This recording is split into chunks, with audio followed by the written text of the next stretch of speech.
which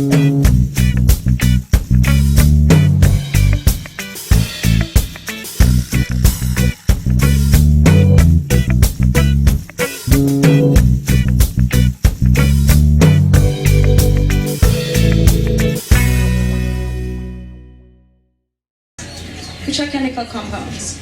Now they express that for a reason. The plants themselves are threatened either by a disease or sometimes by a predator or for whatever environmental reason. These plants express secondary metabolites. Secondary metabolites are nothing but chemical compounds. If you actually isolate them and take them out, they are as chemical as much as a drug can be a chemical. So we need to understand that even though their origin and their source is natural, they are expressing chemicals inside them. And those chemical compounds are the ones that we are actually benefiting from when we're using it as a nutraceutical. So for whatever reason that they've been there by nature, that is really what we're trying to capture. And I said to you before that for a nutraceutical, for this added health benefit, that knowledge is key. Where do we get that knowledge from? There are two sources that we can get that knowledge from. One is what I have described as ethnomedicine, and that is knowledge that has come down from millennia.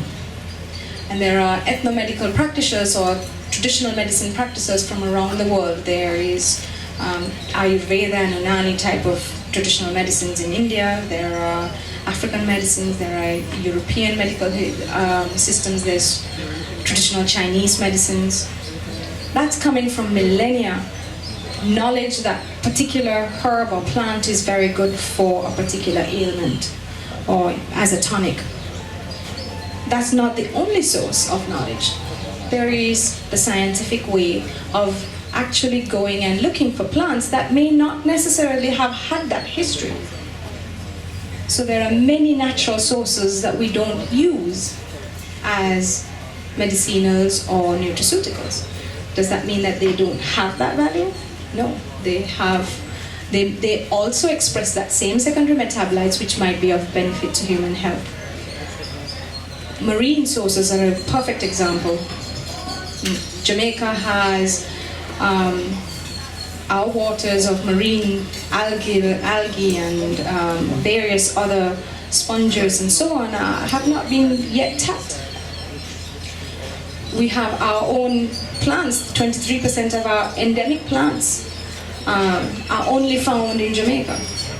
Not all of them are actually used as nutraceuticals. If you don't eat it, does that mean that they don't have a benefit? Well, actually they might.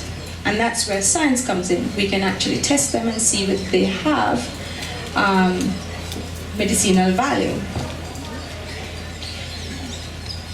So whichever the two sources that one has captured, whether you're using traditional knowledge or whether you're using a scientific route and have discovered that there is a value in a particular plant or a source of water or whatever, then can we just bottle it? Can we market it? And can we take it and put it into the market and call it a nutraceutical? That's really the question that we're trying to answer in launching a nutraceutical industry. Well, my answer to that is no. One should not do that if you are talking about launching an industry that is to last a long time and is of global standards. Those products ought to have two very, very important facets to them. And that is safety, proof of safety for human consumption, and if possible, proof of efficacy. For whatever that product is it efficacious for the claim that you're making it to be? And what are some of those things that you must have, and how does it tie in with science? So if a product is to be known as safe, then it must, let's take an agricultural product. Then we must know, we must be able to have good agricultural practices associated with it. We must have good manufacturing processes associated with it. We must be able to standardize it, and we must also show that it is safe for human consumption.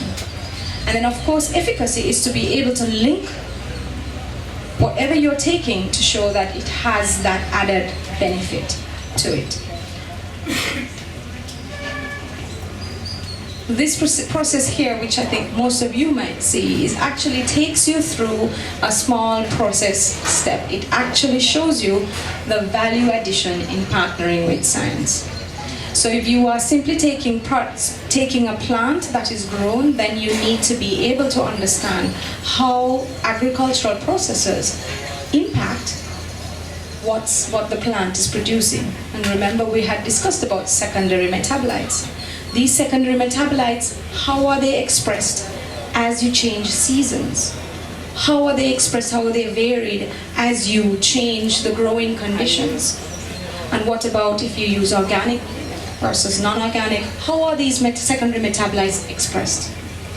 And therefore, we must have a good understanding of those conditions in order to have an industry that is based purely on being able to reproduce every time. We need to be able to understand those quantities. The other thing that we must be able to have is sustainability. For that same industry to be able to grow, we need to have all of these factors fully understood. Okay. And then the second step is being able to take those plants. If you want to make an extract, then being able to take the extract using science as much as possible to take those, ensure that those secondary metabolites are coming with you as you extract them. And being able to, every single time, being able to link back and say what the quantities are. So those standardizations are extremely important. It's also important to be able to have traceability, to be able to say what your batch, being able to trace to where it came from. And then after that, for proof of efficacy to go into the lab. If you're saying that a particular plant is very good as an antioxidant, then you need to prove it. And then last of all, to be able to take it to the clinic. Now, clinical evaluations are not necessary for all nutraceutical products. But if you go down that route, then we add value to your product. So where can we get all of this done here in Jamaica?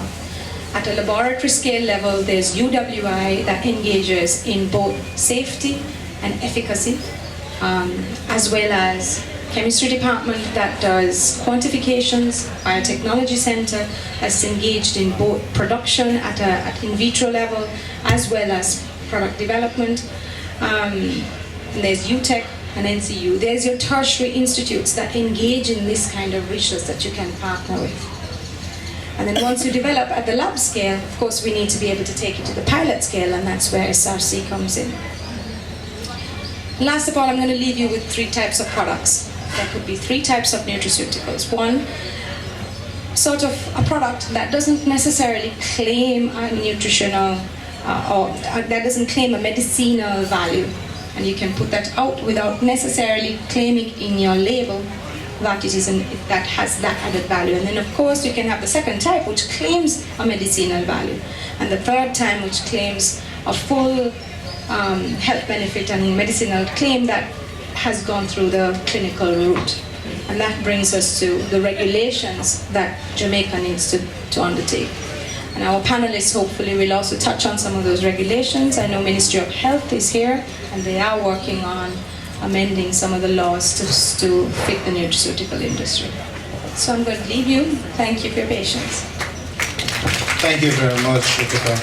We'll hold all questions until later. I'm also going to ask our panelists to try and stick within the 5-minute time frame, as we must commence official opening ceremony at 2:30.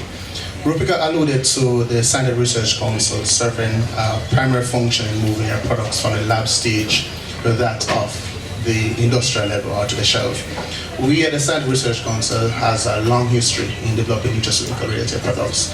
We have formulated a number of teas and a number of other products with well-established therapeutic benefits and so forth.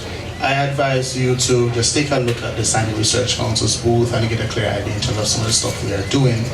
Also, for most of the practitioners here, you'll find a line of products. Of the 10 major practitioners there, 8 of the products on display were actually developed by the Scientific Research Council. So we have the capacity, we have the know-it-all, we have the technical expertise to move your products from the exploratory level to actual products on the market, with the hope of it eliciting that particular benefit that you had planned at the onset. So I encourage you, have a chat with the SRC team and have some discussions with our practitioners and exhibitors so you'll be more aware of our capabilities and competences. I am now going to move to a very critical component, and it has been a vexed issue in Jamaica for years as it relates to protecting the intellectual property. At this point, I'd like to invite Mrs. Bellamy to just give us Ms. Bellamy to give you an overview in terms of the services offered by JIPO and how they can assist you in protecting your innovations. Thank you so much, Mr. Chairman. Good afternoon, ladies and gentlemen, members of the head table. I'd like to thank you for inviting me this afternoon to do a very brief presentation. I have 5 minutes and I'm very tall, so I usually speak for a short time because you can't see me, so I don't have to talk long. But I just want you to remember 2 things. I'd like you to visit our website, so everybody should be writing down www.jipo. Okay, I see you getting your pen, so I'll wait for you. Okay, it's www.jipo.gov.jm. And if you want any questions answered, you can write us at info@jipo.gov.jm. This is an area that we have been doing work in at the international and the local level. We actually we're far advanced in our work in the Caribbean and in Jamaica in the area of finding protection for our traditional knowledge, traditional cultural expressions, and our genetic resources, which deals with our subject area today.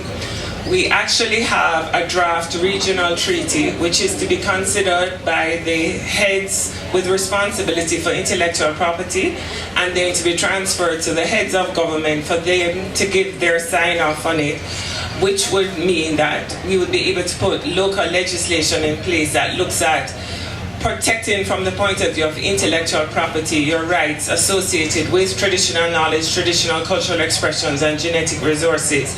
This is a new area in terms of intellectual property rights, because traditionally this area was looked at as the common heritage of mankind. But there has been a thrust internationally from local communities, and we have our local community that is represented here today, and we are all aware of the recent passage of the amendment of the Dangerous Drugs Act, which deals with one of our critical genetic resources in Jamaica, which is one that can be protected under this piece of legislation that will come into being. There are the other usual areas of industrial property and intellectual property, which is trademarks, patents, designs, and copyright and related rights, which most persons in Jamaica are aware of, which deals with all forms of literary works.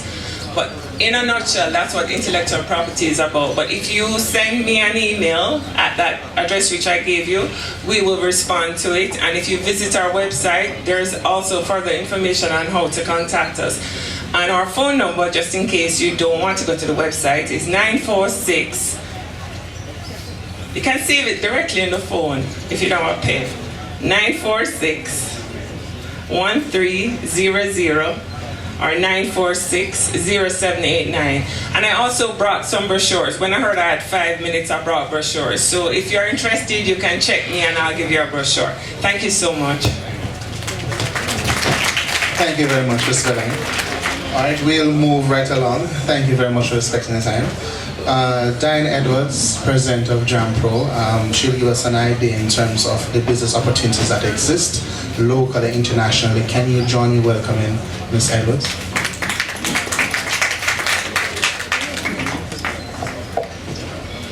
Good afternoon, everyone. Thanks so much, Mr. Chairman, and thanks for inviting JAMPRO to be a part of the launch of this really exciting industry. Essentially, JAMPRO is all about business. What are we here for is how do we develop this industry into an export industry, a sustainable industry, as you heard from Dr. Delgado.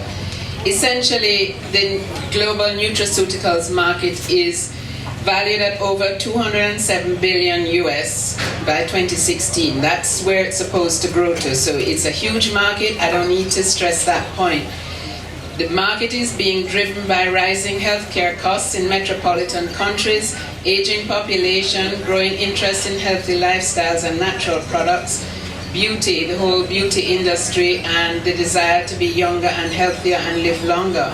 So that's essentially what's driving this industry, and I think Jamaica has a really exciting opportunity here, particularly in the R&D that we have behind the industry, in the innovation and intellectual property, as we've just heard. But most importantly, I think, in establishing a total value chain from field to consumer, which is the opportunity that we really have here if we seize it properly and if we develop the proper frameworks and legislative structures that will allow us to grow this industry internationally.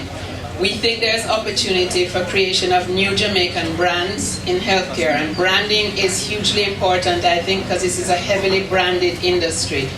This is an industry that Big Pharma has not really taken on. Big pharmaceutical companies haven't really taken on big time, but there are very structured distribution chains, and there's a very professional industry internationally that we need to tap into, particularly new channels like health food stores. We think there are growing synergies by creating our own Jamaican branded synergies with health and wellness tourism, which is an area that we are developing at JAMPRO. So what can JAMPRO do for you, essentially? Well, as I said, JAMPRO is all about business, helping businesses to grow and to thrive. So we're involved in capacity building for exporters, explaining to exporters how to access international markets, actually finding those markets and finding those proper routes to market, because we need to go down niche routes to market that can give us opportunities for value-added products. That's what we're all about. It's also about advising exporters on packaging, on labeling, on how to comply with international agreements, trade agreements on market access. Dr. Delgado spoke about quality standards and traceability. I think this is absolutely critical to the development of this industry, because if we don't implement HACCP, ISO, and good manufacturing practices, we cannot access the international market. So yes, we are very involved, JAMPRO, in developing the regulatory framework that has to govern this industry if we are to achieve world-class standards. So exciting business, exciting opportunity, but we've got to focus on developing the proper frameworks for us to develop. So JAMPRO is here to help you. We have a website, www.jamaicatradeandinvest.com. If you don't know, I'll give you my card after.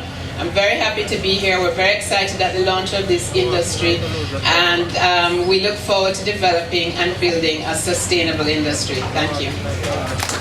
Thank you very much, Mr. Evans. I just want to shift things up a bit before we move to the business and the financing aspect of the nutraceutical industry or the sustainable development component.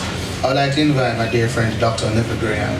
He's the Managing Director of Winchester Surgical Center, Caribbean School of Medical Sciences, Jamaica, and also a professor at the University of Technology, to speak briefly on healing waters and then move into the business aspect. Dr. Graham.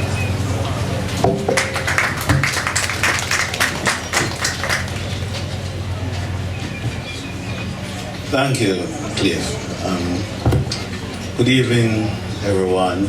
I'd like to recognize the diplomatic corps here, as well as the mayor. And the mayor is tucked in her little corner. She's so important. Without her, we can't start this thing. But I'd like to just say, when you look at the health and wellness industry, and when you look at nutraceuticals, our healing waters and our mineral baths, they are very important, and they are part of the whole question of wellness and nutraceutical industry. Our healing water is the most famous three. They are Milk River, Rockford Mineral Bath, and St. Thomas Bath Mineral Spa. And it's very important to recognize them because from a scientific point of view, they are really healing. And a lot of people remember the history that both in St. Thomas and Milk River were being discovered because slaves were beaten and then they went to these waters and they got healed, and therefore their bosses took it up from there. But importantly, what is it that they carry? Milk River bath has ionizing radiation, and it has about 16 curies in million parts per liter, and is one of the most has the most concentration of ionizing radiation in the world. It is 54 times that of France and Switzerland, and about 16 times that of Bath in England in terms of ionizing radiation. And what it does to us is important because ionizing radiation is anti-inflammatory. So what you find is that, for example, people who have been to Milk River have been noted to have their arthritis and their back pains and their swellings and infections healed because the ionizing radiation is anti-inflammatory, but it's also anti-cancer and cancerous. It helps pain, and apart from that, it is antimicrobial. So those people with infections and so on, when they go to, for example, Bath, which has a high sulfur content, you find that their infection would have been subsided or healed. And so you find that healing waters are very important. Another aspect of healing waters is that they have nutrients. They have minor minerals like cadmium, potassium, chloride, and so on, that are very important for the body. And so they always argue that when you go to St. Thomas, if you drink the water and get the hot bath at the same time and hot massage, it helps. And so it's very important. So we don't know exactly what we have and how we can market this industry and become part of that $2.5 billion and recognize that Milk River and Bath St. Thomas are so important. From a scientific point of view as well, we have to look at partnering with the Scientific Research Council, the University of the West Indies, University of Technology, NCU, and other academic institutions as well as Ministry of Health and so on. Because, for example, the sulfur in the St. Thomas fountain, at Bath Fountain, can be very important. Because suppose you are allergic to sulfur, then it may be important that if you go there and you have some little bumps on your body and so on, allergic reactions, it may be that.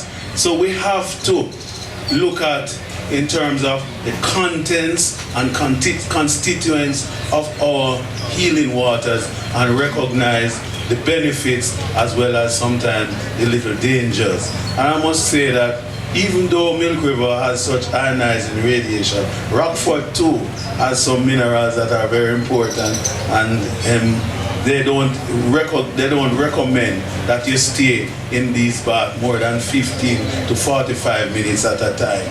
But they are not as bad as the cautions that are there, but the precautions must be important. And therefore, it's so important that we recognize the values, the healing values and the nutraceutical and nutritional values of our healing waters here in Jamaica. Thank you. Thank you very much, Neville. So ladies, we have heard it. We're not short of healing plants, healing waters in Jamaica. We have quite a bit of research, a number of research entities in Jamaica which have been doing extensive work in developing products, determining scientific principles underlying their therapeutic properties of our natural plants, some of our invertebrates, as well as our waters. However, of key importance to us also is how do we start up these businesses, where do we seek the financing, and how do we ensure that we do it in a sustainable way. At this point, I'd like to invite Mr. Porter to give us an idea in terms of the support services in place on the JBDC in the startup of nutraceutical industries. Mr. Porter. Can you give him a round of applause, please? Thank you, Mr. Chairman. Good afternoon, everyone. All protocols observed. Well, just spending my 5 minutes to tell you a little bit about what we do at JBDC and how we fit into this puzzle supporting the nutraceutical industry. Now, for us, it is about business and doing business the right way. Starting from the start point, we have this mantra at JBDC, from concept to market. And it is about how do you now take these ideas and make them into sustainable businesses. How do you convert your ideas into products? How do you ensure that they are competitive, that they meet international standards, and so on?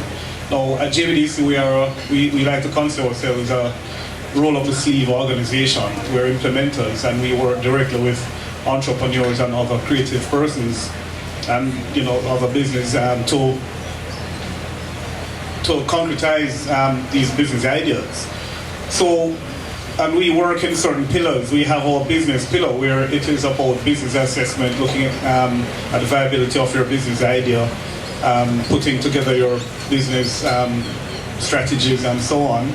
Our coaching program and mentoring program takes you through the steps to ensure that your business, whether you're a startup or existing business, that you concretize your ideas and you're doing it to international standards and meeting market requirements. We also have a technical arm, which I'm a part of, and that is about the product development and the packaging and branding side. You'd have heard Jampro mention the importance of building your brand and packaging. And for us, that's very important. It is about how do you package your product to meet international standards, to meet consumer needs, right? How do you make your packaging attractive? But to do it in a way which calls upon available resources, look at constraints that we may have and how we can come up with the best and most creative packaging solution that we have. So we have a team of graphic designers, for example, who work on creating the most suitable and attractive packaging solution for you. And it is about understanding now what the industry is about, tapping into the whole natural vibe of the industry and give your packaging solution. We're also about bridging and crossing over into other industries. For example, we work quite a bit with the natural fiber industry. And how can natural fibers be a part of this? A lot of nutraceutical products are generated from plants. What are the other spin-off products that can be created from other parts of the plant, which may contribute to the packaging, it may contribute to a new product, and so it's about doing that. Or the other side that we're heavily involved in is on the marketing, where through our Think Jamaican stores, we actually get it into the hands of the consumer. And it is about pitching brand Jamaica, authentic Jamaican products, quality products, and we use that to get the products out into the market. Of course, we also have our engineering team, where conversion, the value-added aspect of it, how do we convert that raw material into the actual product in a very efficient way? About your plant layout, about your quality control systems, production management. So whether you are a micro producer or small or medium-sized producer, we work with you depending on the scale you are to implement the appropriate measures that can make you successful. And this is in a nutshell, because time is limited. This is in a nutshell what we do at JBDC. You can also visit our website, which is jbdc.net. We're on Facebook and on our social media, and you can visit the website, find out our contact information, get more information about us. We're located at 14 Camp Road, and we have our incubator and resource center at Marcus Garvey Drive on the Garmex Free Zone Complex. So we are open to working with persons in the industry to make it quite a success. Thank you. Thank you very much, Mr. Porter. I would like to invite Ms. O'Connor from First Global Bank in terms of giving us an idea of the financial resources that can be made available for small and medium enterprises. I know having the science behind everything and the engineers to facilitate the development of a business, you really need the financing to step out in that industry. Ms. O'Connor.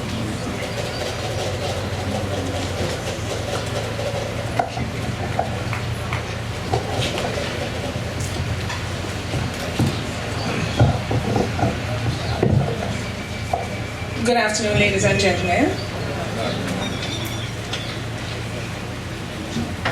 Like JAMPRO and JBDC, we want to say that First Global Bank is all about business. That's what we're here for. And we really we're very happy to be a part of this launch. I find it amazing that despite being the home of over 50% of the medicinal plants in the world, Jamaica today has not been able to harness its resources to tap into this very lucrative market. Notwithstanding the fact that many of us have benefited from some bush tea or some home remedies that have helped us with diseases and sicknesses that have healed us in the past. And First Global Bank is saying today, just by our mere presence, that hey, we are in support of this big business. We are in support of the launch and the development of this industry. We want to see its success. We are expecting great stories to come out of it, and we are saying we want to partner with you to help you to achieve this. Over the years, we have partnered with the DBJ to provide financing for the SMEs, the SME group. And we are saying that today, we want to partner with the SMEs who will be operating in this new industry. And how we're going to do it? Recently, First Global Bank launched a new product called the Easy Business Loan. And I want to talk about that for a little bit. Now, SMEs has had some challenges over the year. One of the big challenges that SMEs have is presenting financial information for their loans, to access loan facility. What First Global Bank has done in presenting this Easy Business Loan is saying, hey, we will look at your business, we will look at what financial information you have, even though it may not be audited financials.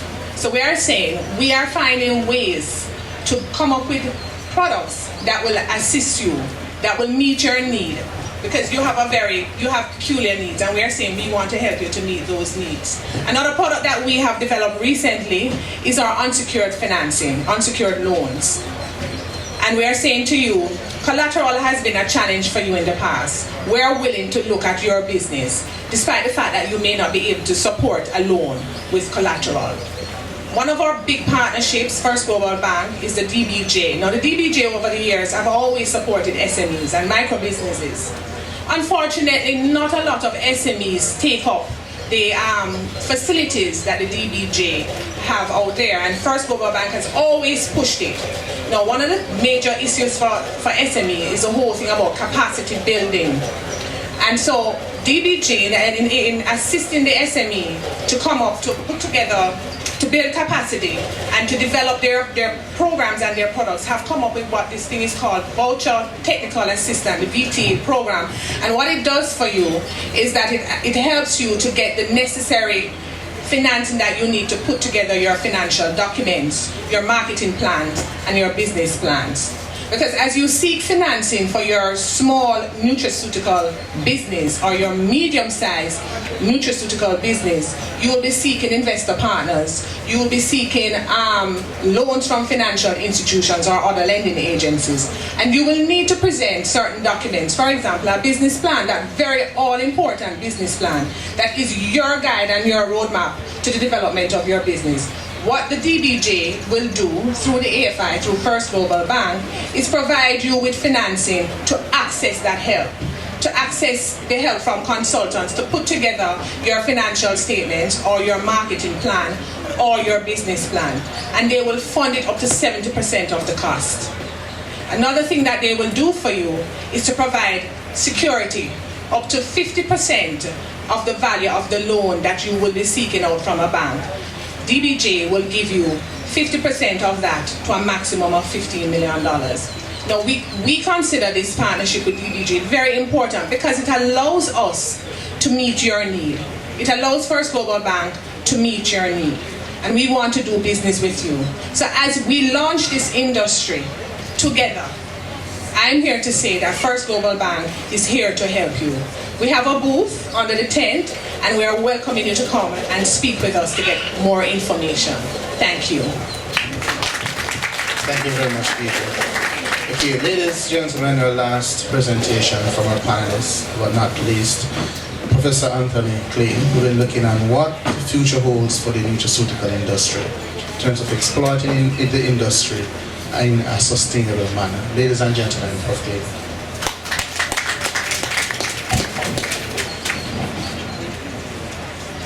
Good afternoon. Shall I try this again? Good afternoon, everybody. Thank you very much for turning out today. I'm going to be talking a little bit this afternoon about some of the extraordinary changes that we've been living through.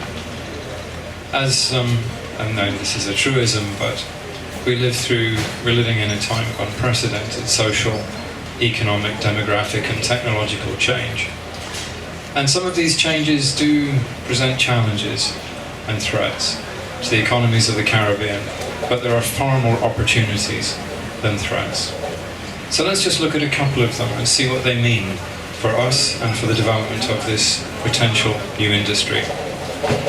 Today, there are about 7 billion people living in the world. That number is going to increase a lot over the course of the century. By the time we get to the end of this century, the world's population will be somewhere in the range 9.5 to 12.5 billion people. So there are going to be 2.5 to 5.5 billion more people than there are today. And the distribution is going to change dramatically as well. By the time we get halfway through this century, about half the population of the planet will be Asian, and about a quarter will be African. And all of the other nations of the world will only add up to a quarter of the world's population. So the distribution of the world's population will change really markedly. But an even more significant change is going to be the age distribution. By the time we get the median age in the world today is about 29. By the time we get to 2050, the median age will be 41. And by the time we get halfway through the century, about a third of humanity will be over the age of 60. There will be at least 3 billion people in the world over the age of 60. Can you just imagine today if half of all of the people in the world were retirees? That's the number we're talking about. We're talking about half of today's global population as retirees by the time we get to 2050. So by the time we get halfway through the century, if you look at Europe, for example, there will be 2 people over the age of 60 for every child under the age of 15. The population of places like Europe will be predominantly elderly. Japan will be an even more extreme case. And China is about to undergo the world's most rapid transition into becoming an elderly population in history. And it's going to start in just 2 or 3 years from now. So by the time we get partway through the century, there's going to be a lot more people than there are now. Most of them will live in Asia and Africa, and they'll be a lot older on average than they are now.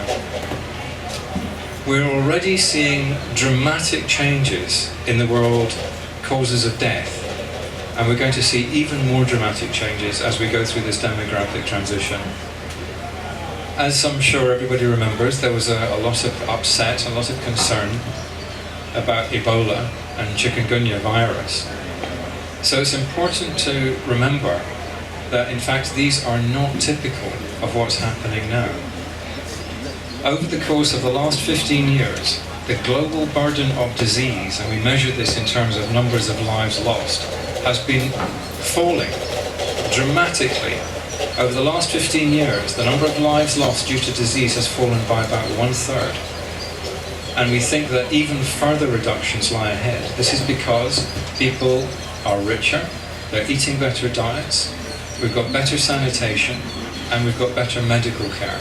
And people are living much longer. Over the course of the last 100 years, world average life expectancy has doubled.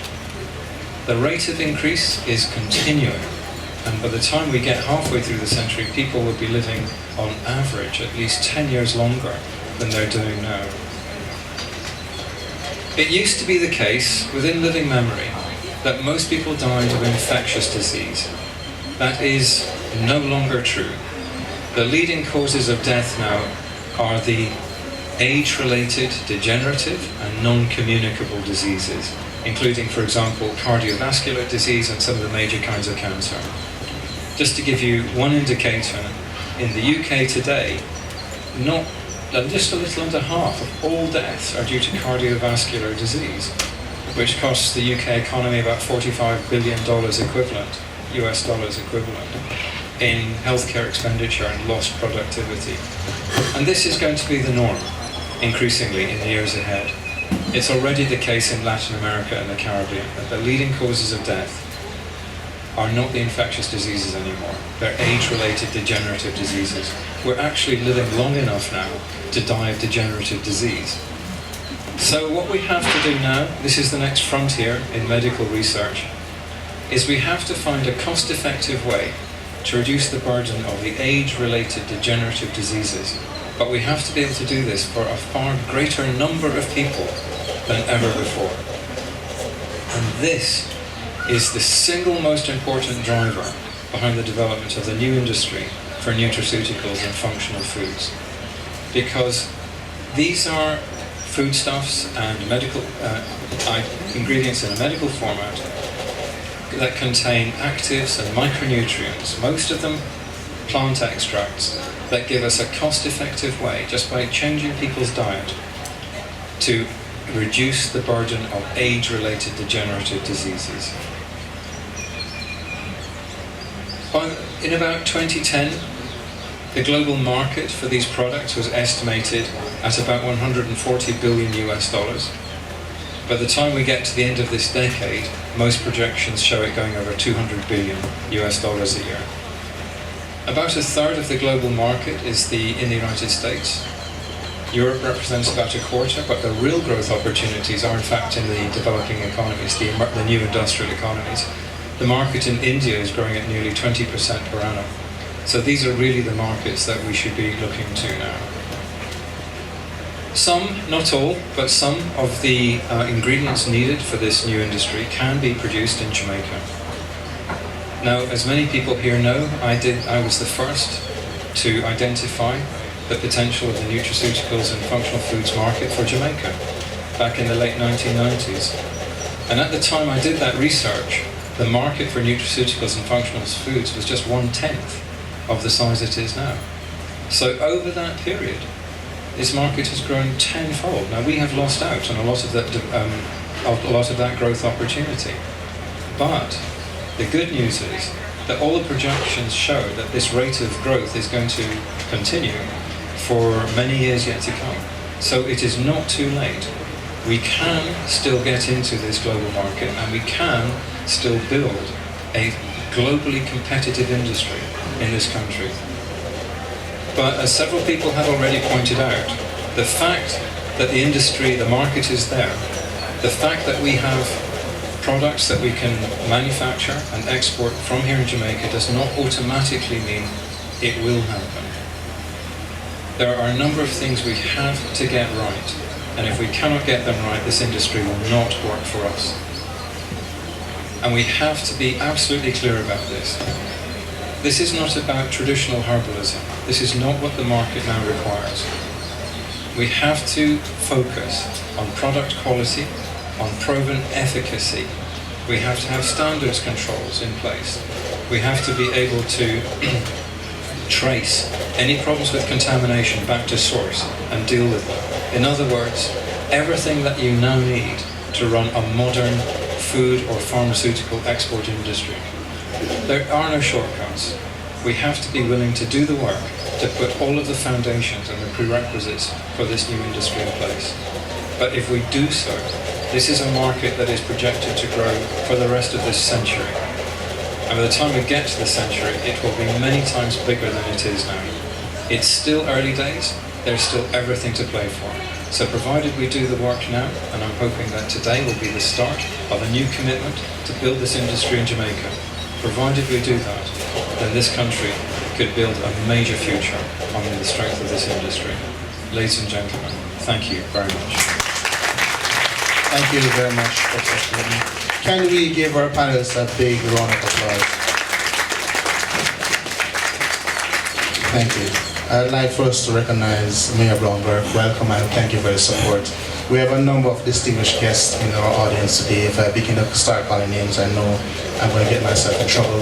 So I want to thank you all for your kind support and thanks for joining us here today. This is a clear indication of your commitment to the development as well as the sustainability of the national nutraceutical industry. At this point, we get to the meat of the matter. We have just about 15-20 minutes. We're going to open the floor for questions. You can throw your questions at our panelists. Dr. Delgoda, can you please rejoin us? So the floor is now open to our participants. You can ask as many questions as you want to. We'll try our best to address them in an amicable manner. You can show by raise of hand and I'll run to you. 1 second. Please also indicate the person to whom you are directing the question. I'm Paul Chang with the Ganja Future Growers and Producers Association of Jamaica, and the question is directed to the professor who just spoke from the United Kingdom. Does the inputs, the plant,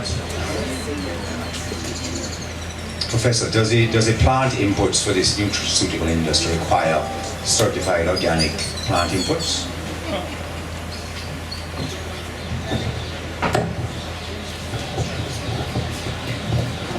Let me just correct one point. I'm actually from Jamaica. I'm at the University of the West Indies.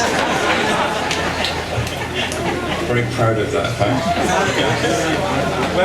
No, thank you. Well, welcome. I'll take that. Okay, thank you. No, or it is not about organics. Okay, except possibly as a marketing point. But no, the key is to identify the actives. Now again, if you remember I said we're not talking about traditional herbalism. What you actually have to do is identify the complex molecular compound that actually has the identifiable health benefits. And you really, what we have to aim for is to actually understand the molecular pathway so that we can be very precise about what it is we're addressing and how it is we can address it. And then what you have to do is you have to do the extraction, because when you take a traditional herbal product, you are getting some of the active that maybe does you some good, but you are also getting typically hundreds of other molecular compounds, some of which may in fact be bad for you. And as I'm sure you know, there was a big scandal a few years ago with some Chinese herbal medicine, which it turned out was actually quite toxic and caused permanent liver damage in some of the people who took it. So no, that's just a stage we came through. The next stage is we have to identify the compounds that actually do people good and extract them and then package them, and that may mean, for example, microencapsulation in starch, which we have to do with the flavonoids, for example, because to get the dose that actually does you good, you have to actually be consuming so much that it would be unpalatable. So there we need to look at coating these products in starch so that when you consume them, they actually don't break down until they're in your intestine, and that way you get the health benefits. But the key to a lot of this industry is to look at low-cost delivery mechanisms, and that's why functional foods has actually probably got the potential rather than nutraceuticals. Nutraceuticals, you put it in a conventional medical format, but functional foods, you just put it in a standard food or a bakery product or a drink or a spread, which means that people can actually adopt a much, much healthier diet without having to make fundamental changes to their lifestyle. And this, it looks very much, to me, is the way to go. So if you take, for example, the flavonoids from turmeric that we believe act as the flavonoids in turmeric block something called tumor necrosis factor alpha, which is a cancer precursor. So if you introduce a higher level of these compounds in people's diet, you can reduce the incidence of certain categories of cancer. So this is the way we have to go next. But this has to be a science-based industry. We can start by looking at traditional herbal remedies. That's a very good place to start. But to go to the next level, we have to do the scientific assessment. Any further? Yes. Further questions? We can only take one more question. We're out of time. So I ask you to just have discussions with the panelists later on. Just a little brief. I understand that the growing of marijuana, you can go in-house with lights or outside with sunlight. Does the property of the plant changes depending on what how it is grown, sunlight or artificial light? Because I fear that if we concentrate just on one particular type of growing, we may lose another aspect because of what is natural and more a cheaper energy cost for us. All right, I don't know enough about the specifics of producing tetrahydrocannabinol, but I think it is quite clear that as part of the demographic change I talked about earlier, we have to look at much more intensive ways of producing food and fiber, because we're going into a world where we're going to have to feed another 5.5 billion people over and above the 7 billion who are alive today. And that means we have to find ways to produce more food, more fuel, more fiber, and more pharmaceutical products off a smaller area of land than ever before. So another one of the key directions of scientific research is how do we do that? And it's clear we have to look at production in intensive conditions, in hydroponics. We simply cannot, we will no longer be able to afford the kind of extensive inefficient agricultural systems we have now. So I think that however it's going to work, we have to find ways to produce more intensively in future. Thank you very much, Professor. We are deeply sorry for the rush. It's just that the next session of the Prime Minister should be starting anytime now. And as you understand the protocols with the security details for the Prime Minister, we have to close out this session with immediate effect. I want to thank you all for being with us, and thanks for joining us. And we implore you to have discussions with our distinguished panelists. I'm sure they'll be able to guide you as much as they can, and if not, we'll direct you to the respective agencies that can be of guidance to you. Can you please join me in giving our panelists a big round of applause? Thank you very much for this. And we thank you so much for joining us. Thank you for sticking with us, and we hope that you'll stay with us for the official opening ceremony. All the best.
here. I don't know, for those of you who've just arrived, you've missed the opportunity to look around at the research, at the people who are supporting the research, and at the practitioners of the research. I am Faye Ellington, and I'll be guiding you through this program.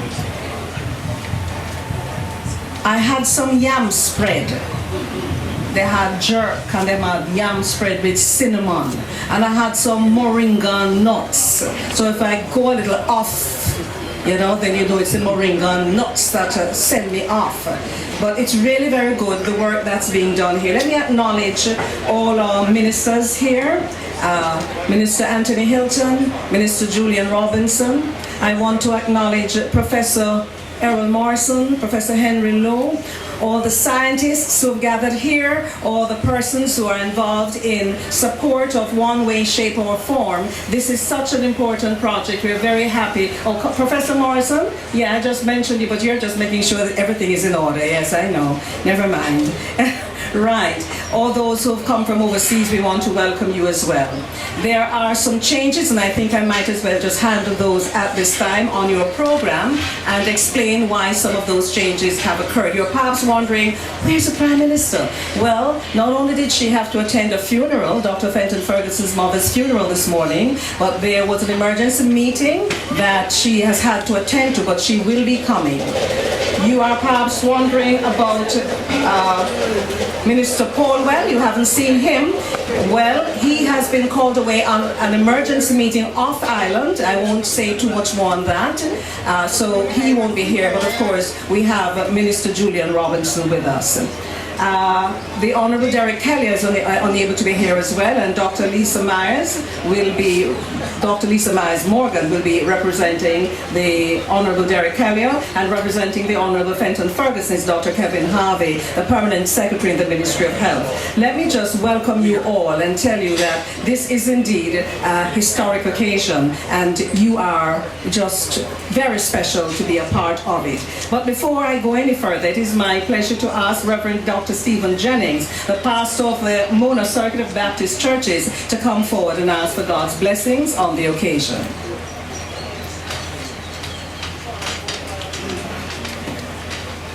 Let us pray. Almighty God, you are maker of heaven and earth, and you have given us all things freely to enjoy. We thank you for making us stewards, managers of the earth, and giving us the great responsibility not only to take care of the earth, but to produce food and medicines for the healing of the nations. We ask you now for your blessing upon this launch of the national nutraceutical industry in this way. We thank you for all who have been working hard in their various ways to produce health and wealth from the land. And we pray that you give continued wisdom, understanding, and knowledge so that people might be better and their lives might be transformed in positive ways. We pray that you might teach us not to be greedy, but rather to support legitimate needs.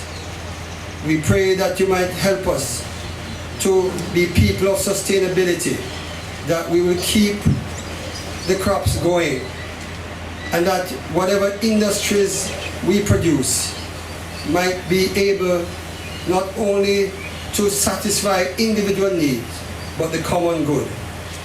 So hear our prayers today. We ask for your blessing, your guidance, and your strength. This we pray in your name and for your sake. Amen.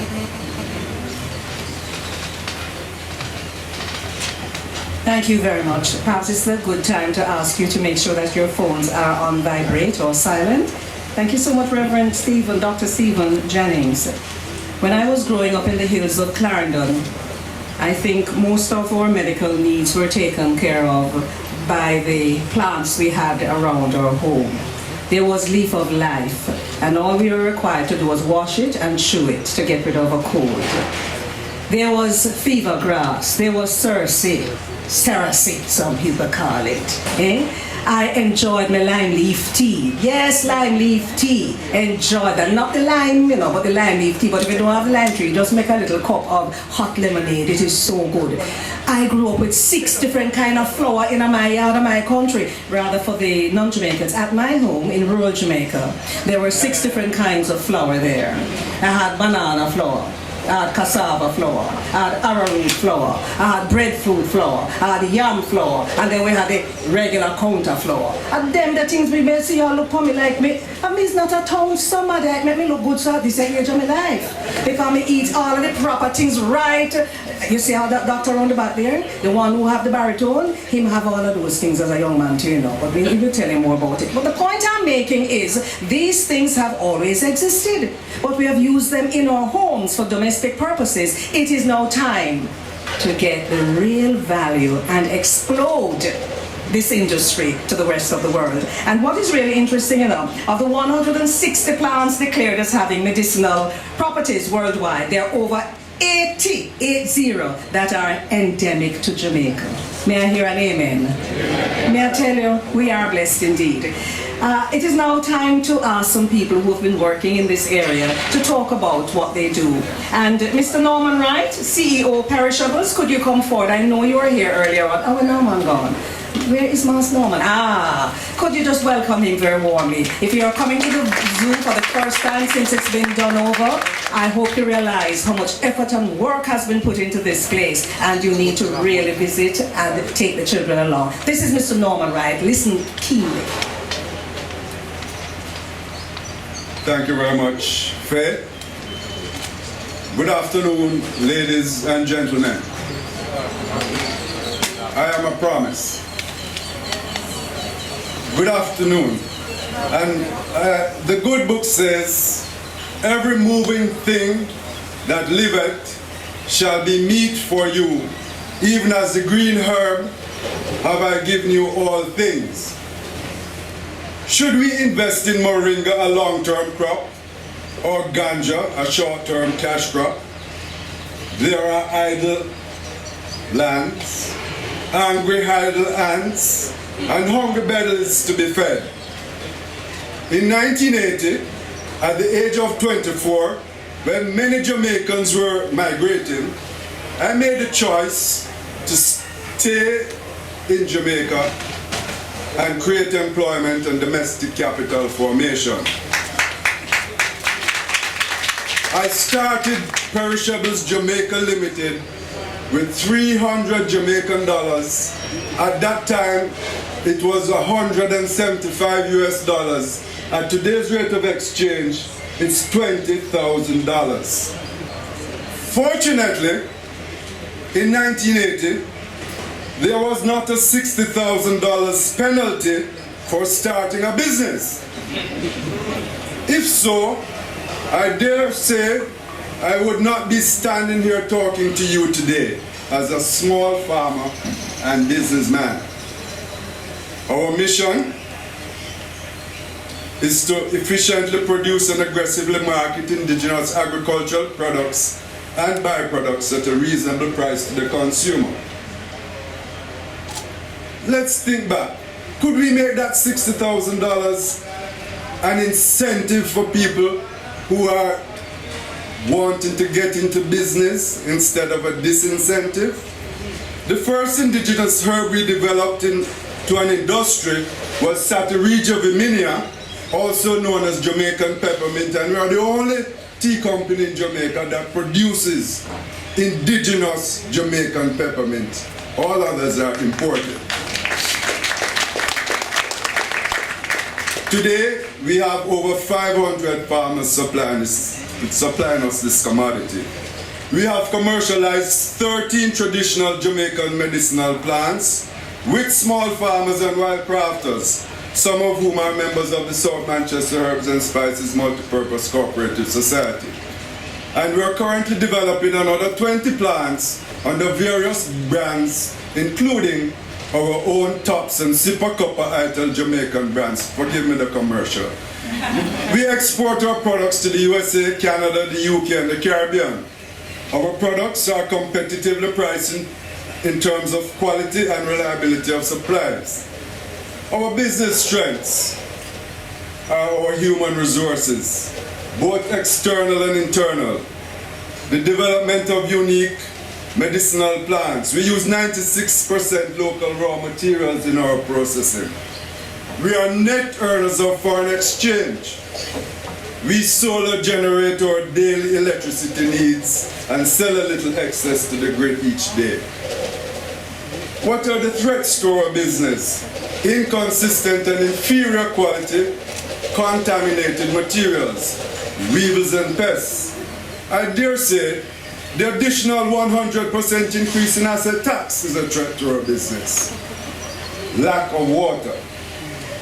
Water is life. Based on the example of the Yalas water pipeline, I hope that the government of Jamaica and the bauxite companies will in the near future find it possible to convert some of the craters that are created in the highlands of our country into water reservoirs. This water could be gravity fed, yes, not pumped using electricity, to farmers downstream to provide sustainable water supplies for the production of our herbs and spices. We need to harvest, store, distribute this precious commodity more intelligently for our long-term development. I'm closing.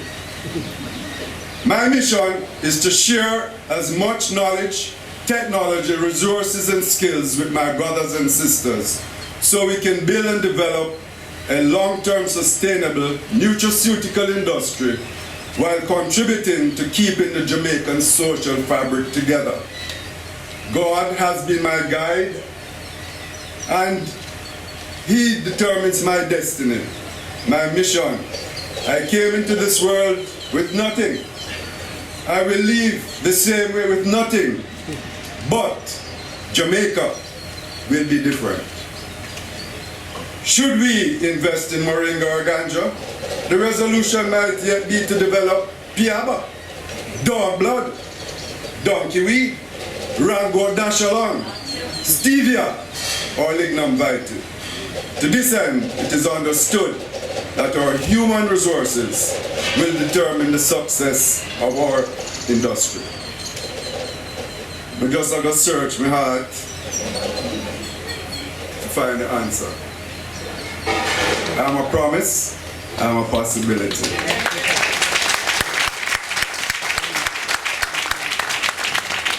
I'm tempted to burst into Mama Look Tea, which is a folk song about the lignum vitae. Yes, and the powers of the lignum vitae. Thank you, Norman. You are a promise, and you've been a possibility. And friends, it is now my pleasure to ask the Chief Research Officer of SKIPIL USA, Reverend Dr. Kimron DeCesar, to come forward and bring his testimony. Could you welcome him? Good Jamaican welcome.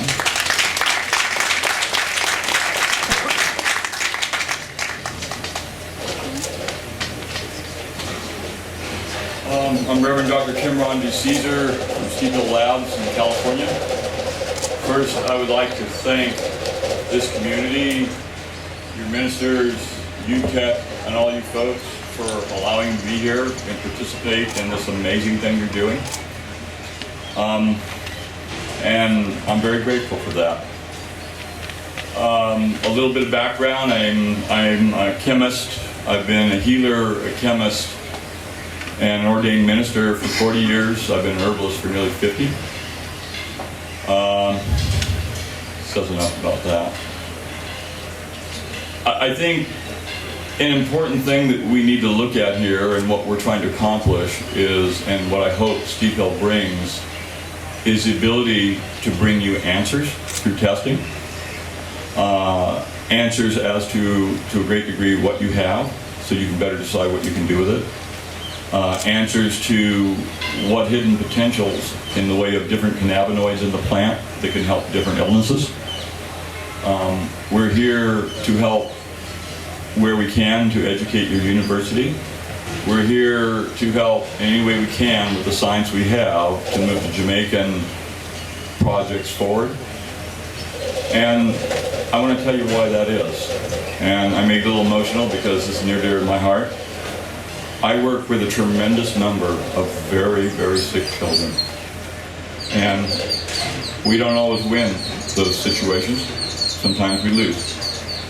Currently in the United States, one of the most important drugs we need that comes from Mother Earth in this plant is a compound called CBD to stop the seizures in epilepsy. We have very little in the United States. We're working hard to create it, but when you create it from the ground up, because Mother Nature didn't have it there, it takes a lot longer. Currently, when these children are incredibly sick and we're just trying to keep them from dying, we give them terrible drugs that keep them alive but destroy their bodies. When that happens, we not only are creating devastation to the patient, we're devastating their families. If they live in tight group communities, we're devastating those communities. And it's extremely frustrating to me that wonderful medicinals like CBD and THC don't kill anyone. They have no capacity to stop you from breathing. They have no capacity pretty much to cause a lethal dose without eating and consuming massive amounts, far beyond what anybody would do. They rarely have major allergic reactions or intolerances. I can't say that about any drugs we're using. And it's a pretty hard thing to know that as a healer, when you've got to make that difficult decision, am I going to give this patient, this young patient, these terrible drugs? You know, am I really certain they're likely to die if I don't give them to them? It's a real tough position to put any healer, any physician, any herbalist into. And so for me, part of coming here is hoping that you will let me assist you in leading the way in the world to understanding why these sort of treatments are much more humane, why these treatments have greater dignity to them, why these treatments have a tremendous amount of compassion to them. Now, the reason why I'm extremely hopeful about Jamaica is, as a very spiritual person, I know a spiritual nation when I see one. And when you have a spiritual nation that was basically created out of a demand for dignity and a strong, compassionate feeling, you can make these things happen in a very wonderful way. In the United States, we're up against all sorts of walls where that's concerned, because people close their shades at night rather than opening their window at night to look across the street and say, is my neighbor okay? Okay, we're losing that. But in a highly spiritual nation based on compassion, there's almost nothing you can't do. And you've been given, you may think in some ways, I know the world sees some of your resources, poor resources. I don't believe it. First off, you have a huge resource in spirituality in your entire community. Secondly, Mother Nature has given you a rainforest that's filled with herbals. And yes, cannabis is important, but there are many important drugs that are better to give to patients than the drugs we're using. And you have a great number of them here. You have a desire to improve your situation. And again, it's not just at the individual level, it's the entire community. That's phenomenal.